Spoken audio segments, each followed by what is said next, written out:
ബാങ്കുകാരോട് പറഞ്ഞ അവസാനത്തെ അവധിയും കഴിഞ്ഞു. അമ്മേ, വിദ്യേച്ചി.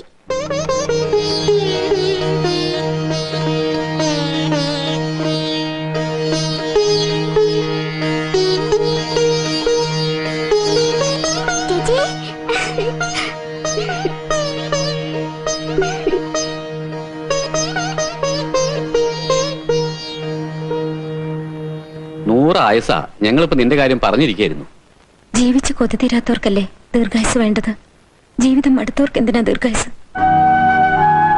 നിന്നെ അവിടെ വേദാന്തം പഠിപ്പിക്കണ്ടോ? അതൊരു സർവകലാശാലയല്ല അച്ഛാ. എല്ലാം പഠിച്ചിറങ്ങുമ്പോഴേക്കും ആയുസ് ബാക്കി കാണില്ലെന്നേ ഉള്ളൂ. അവള് വെയിലും കൊണ്ട് ക്ഷീണിച്ചു വന്നിരിക്കല്ലേ. വേദാന്തമൊക്കെ പിന്നെ ആവാം. മോളിഞ്ഞു വാ, ഞാനിത്തിരി കാപ്പി എടുക്കട്ടെ. ചേട്ടൻ വന്നില്ലേ? എന്റെ കൂടെ വന്നാ പിന്നെ ആ തള്ള പൊറുപുറത്ത് മുഖം വീർപ്പിച്ചോണ്ടിരിക്കും. നീ ഒറ്റയ്ക്കാണോ വന്നത്? അതെ. സ്ത്രീധന ബാക്കി അങ്ങോട്ട് എത്തിയില്ല അല്ലേ? നിനക്ക് തരാനുള്ള തുക ഉണ്ടാക്കാൻ അച്ഛൻ ഇനി കയറി ഇറങ്ങാത്ത സ്ഥലമില്ല. ചേച്ചി വല്ലാതെ ക്ഷീണിച്ചു പോയി. സത്യം പറ മോളെ, നിനക്കവിടെ സുഖാണെന്ന് പറയുമ്പോ നീ എത്ര മറച്ചു പിടിച്ചാലും അമ്മയ്ക്ക് മനസ്സിലാവും. നമ്മൾ പെണ്ണുങ്ങളല്ലേ, അതൊക്കെ സഹിച്ചേ പറ്റൂ. നിനക്കൊരു കുഞ്ഞുണ്ടായ പകുതി വിഷമം മാറും. കുഞ്ഞിനോട് അവർക്ക് സ്നേഹം കാണിക്കാതിരിക്കാൻ പറ്റുമോ? അവരുടെ മകന്റെ കുഞ്ഞല്ലേ. നിന്നോടുള്ള പെരുമാറ്റത്തിന് കുറച്ചൊരു മയം വന്നേനെ. എന്താ ഉണരാക്കുന്നത്? എന്തായാലും അമ്മയോട് പറ. എന്നോട് പറയാൻ പറ്റതായി മോക്ക് എന്താ ഉള്ളത്? എന്തായാലും അമ്മയോട് പറ മോളെ. എനിക്കൊരു കുഞ്ഞിന് ദൈവം തന്നതാണമ്മേ. അവരതിനെ വയറ്റി വെച്ച് തന്നെ കൊന്നു. സ്ത്രീധന ബാക്കി കിട്ടാതെ വന്ന എന്നെ ഉപേക്ഷിക്കാൻ കുഞ്ഞൊരു തടസ്സമാവരുതല്ലോ. എന്റെ ഈശ്വര,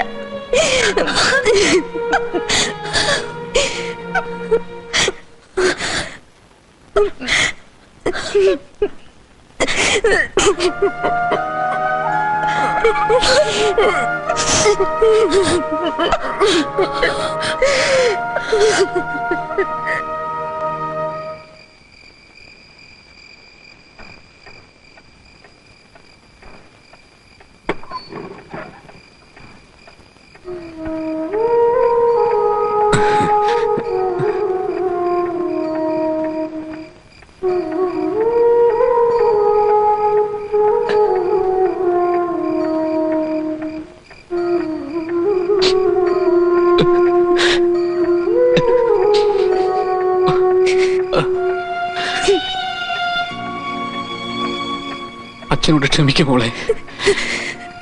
ഒരു നിവൃത്തിയില്ലാഞ്ഞിട്ടാ. ഇനി വീട് മാത്രമേ വെക്കാറുള്ളൂ.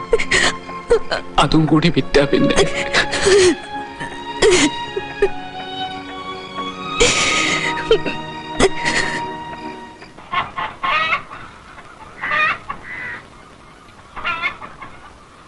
അമ്മേ.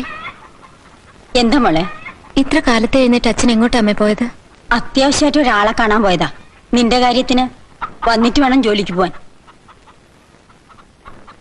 എനിക്ക് ഇന്ന് തന്നെ പോണമായിരുന്നു. അച്ഛൻ വന്നിട്ട് പോവാ മോളെ. എന്തോ അത്യാവശ്യ കാര്യം നിന്നോട് പറയണമെന്ന് പറഞ്ഞു. ഞാൻ നിന്നെ വിളിക്കട്ടോന്ന് ചോദിച്ചു. വേണ്ട, ഉറങ്ങട്ടെ, വന്നിട്ട് പറയാന്ന് പറഞ്ഞു. വിദ്യേച്ചി, വിദ്യേച്ചി, ചേച്ചി കുറുപ്പേട്ടന്റെ വണ്ടി ഇടിച്ചു.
കൊണ്ടുപോയി പണയം വെക്കോ വിൽക്കോ എന്താന്ന് വെച്ചാ ചെയ് ചെല്ല്.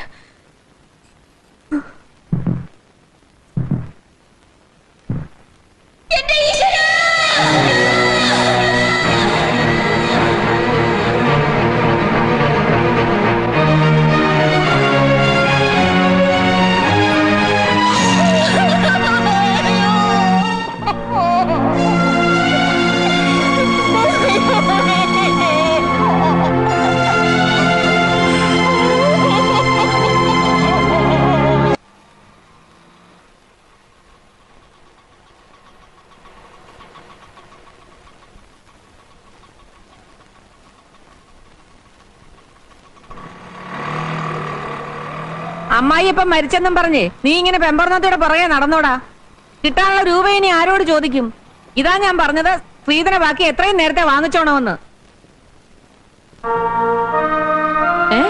നിന്റെ കയ്യെ കിടന്ന് മറ്റേ 2 വളയം തേടി പണയം വെച്ചു. പണയം വെച്ചോ? ആരോട് ചോദിച്ചോണ്ടാടി പണയം വെച്ചത്?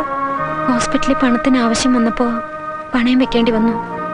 നിനക്കിത് വേണവിടാ. ശ്രീധന ബാക്കി വാങ്ങാൻ പോയി നീ കയ്യിലുള്ള സ്വർണവും തലച്ചേച്ച് ദാ വന്ന് നിക്കുന്നു. കാതിലേതും കഴുത്തിലേതും ഒക്കെ ഊരി വെച്ചിട്ട് വേണ്ടിയിരുന്നടാ എവളെ വീട്ടിലേക്ക് അയക്കാൻ. വന്ന് കയറിയില്ല, അതിനു മുമ്പേ തുടങ്ങി.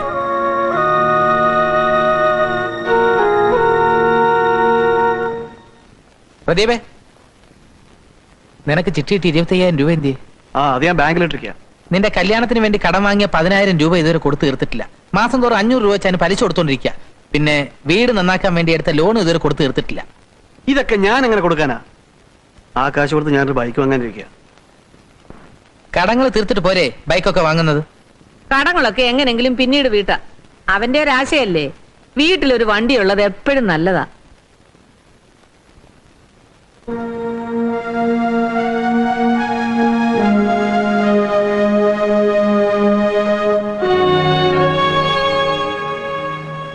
പൈസക്ക് വല്ല ആവശ്യമുണ്ടെങ്കിൽ എന്റെ സ്വർണം കൊണ്ടേ പണയം വെച്ചോളൂ.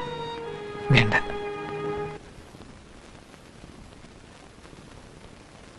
പ്രദീപേ, എന്റെ ചെയിൻ കാണുന്നില്ല.